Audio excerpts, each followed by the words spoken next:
નમસ્તે દોસ્તો, હું કિંજલ. સ્વાગત છે તમારું ગુજરાતી ઝોન યુટ્યુબ ચેનલમાં. આજે આપણે શીખીશું કેવી રીતે વિન્ડોઝ કોમ્પ્યુટરમાં કે લેપટોપમાં માઇક્રોસોફ્ટ વર્ડ, પીપીટી અને નોટપેડ જેવા સોફ્ટવેરમાં ગુજરાતી ટાઈપ કરવું. તો વધુ સમય બગાડ્યા વગર ચાલો શીખીએ. સૌપ્રથમ તમારા લેપટોપ કે કોમ્પ્યુટરમાં વેબ બ્રાઉઝર ઓપન કરો. તેમાં ભાષાઇન્ડિયા.com નામની વેબસાઇટ ઓપન કરો. ત્યારબાદ તે વેબસાઇટ કંઈક આવી રીતે તમને જોવા મળશે. તેમાં વિવિધ ઓપ્શન આપેલા છે. હોમ બાજુના ડાઉનલોડ ઓપ્શન પર ક્લિક કરો, જેથી કરીને તમને નીચે આપેલી અલગ અલગ પ્રકારની લેંગ્વેજ જોવા મળશે. તેમાં આપણે ગુજરાતી લેંગ્વેજ જોઈએ છે, માટે ગુજરાતી લેંગ્વેજની સામે આપેલો ડાઉનલોડનો ઓપ્શન છે, તેના પર ક્લિક કરો.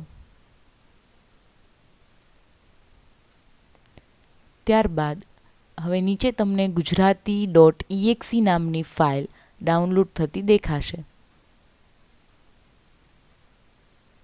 એ ડાઉનલોડ થઈ ગયા બાદ તેને ઓપન કરો.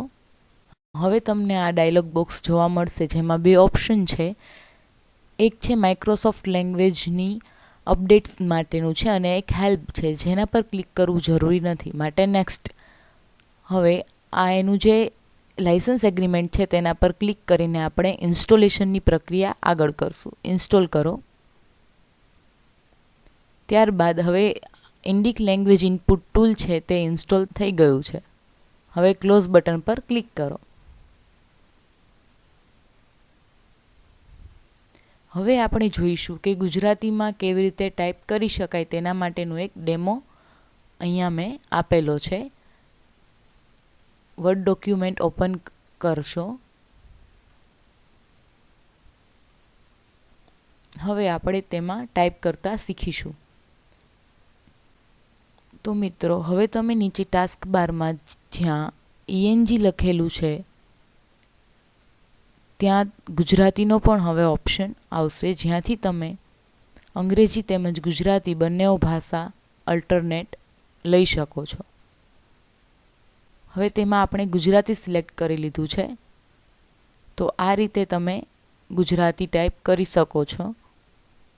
તો જોયું મિત્રો, કેટલું સરળ છે ગુજરાતી ટાઈપ કરવું આ ગુજરાતી ઇન્ડિકની મદદથી. તો આવી જ રીતે તમે પણ તમારા ગુજરાતીના ડોક્યુમેન્ટ સરળતાથી ટાઈપ કરી શકો છો. જો તમે આવા જ માહિતીભર્યા વિડીયો જોવા માંગતા હોય તો અમારી ચેનલ ગુજરાતી ઝોનને સબસ્ક્રાઈબ કરો અને આ વિડીયોને લાઈક તથા શેર કરો. ધન્યવાદ.